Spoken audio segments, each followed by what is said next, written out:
So today we're going to talk about SpaceX Starship spacecraft and super heavy rocket. So combine those two, they just call it Starship, very simply put. It's a little confusing when they start calling Starship and then the Starship spacecraft and super heavy, but just know that spaceship and the rocket combined together is called Starship. Where today is the day they launched it, the rocket into orbit to test out the initial run of this Starship. What is the Starship? It's basically a fully reusable transportation system designed to carry both crew and cargo to Earth, orbit, the moon, Mars, and beyond.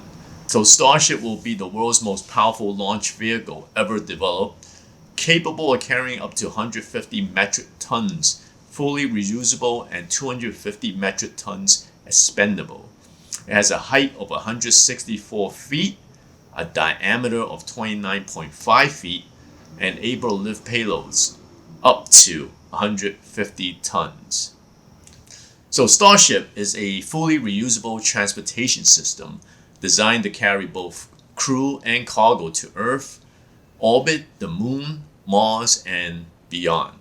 So what we're looking at, if this test today was successful, in a way it was successful because it didn't explode right away. So it was actually able to lift off and able to reach close to orbit.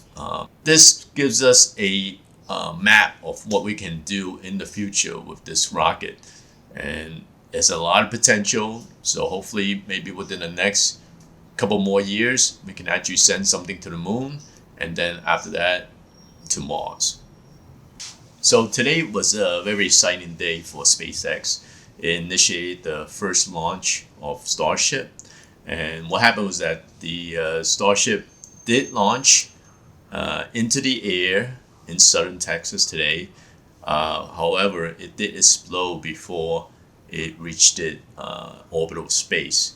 So what they're telling us from SpaceX is that they actually did the explosion, so they didn't want it to harm anyone or any structures. So when they saw that it was spinning kind of out of control, they initiated the self-explosion.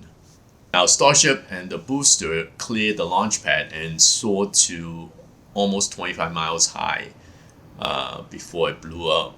And as the principal integration engineer, his name is John Insprucker, he mentioned during the test flight that this is not a nominal situation.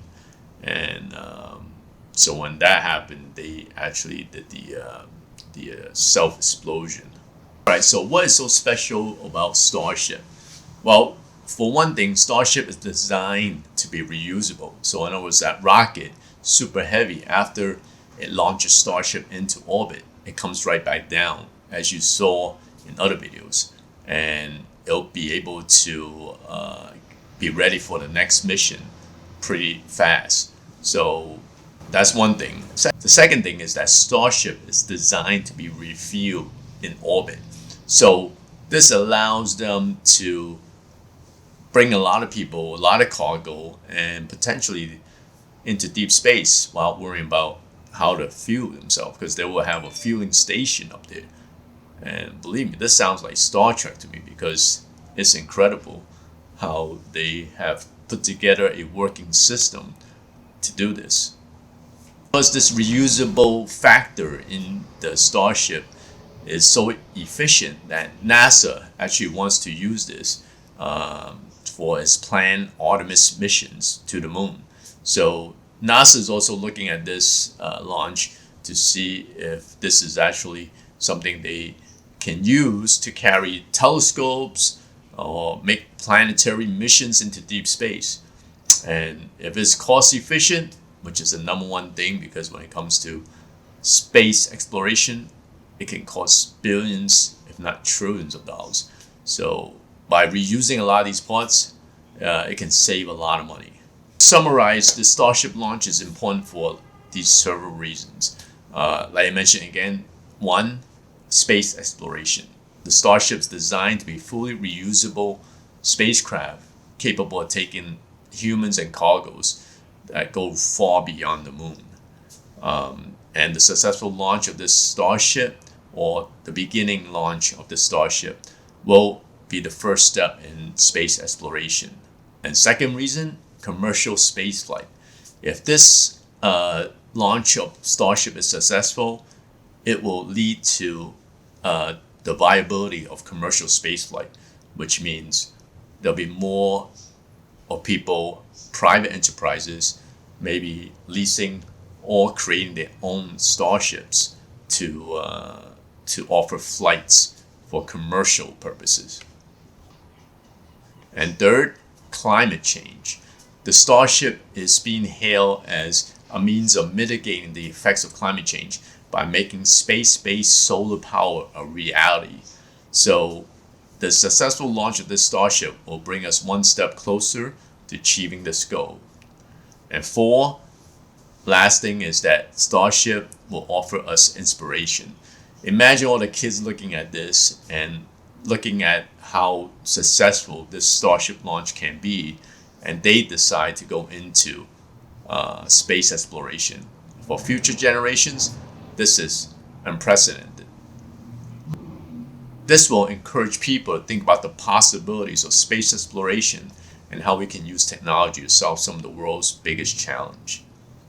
Now, it's too soon to tell whether SpaceX will be successful in its missions, that they could fly this on a regular basis and cheaply, but so far they've shown that they can lift this rocket above, closer to orbit. And NASA is also supporting Starship as a key part of its moon exploration program. This will be all in favor of SpaceX. Look, I know Elon Musk has a very controversial personality, online and offline. But say what you want about this guy. Bottom line is that this guy is a doer, okay? If you just look at the companies he has and the way he's going, even though he never meets his timeline, doesn't matter, because this guy will eventually do what he says. I mean, just look at SpaceX, okay? From the way they integrated the whole design and to the way they operate SpaceX and how fast they gotten to the point from when it was started. No other company has ever reached this point this far, this fast. So believe in Elon Musk. As long as he's around, he's a very investable figure. Alright, I hope you enjoyed this video, and if you did, please do like and subscribe and comment below, and this will help me out a lot, and I hope to see you in the next video. Take care.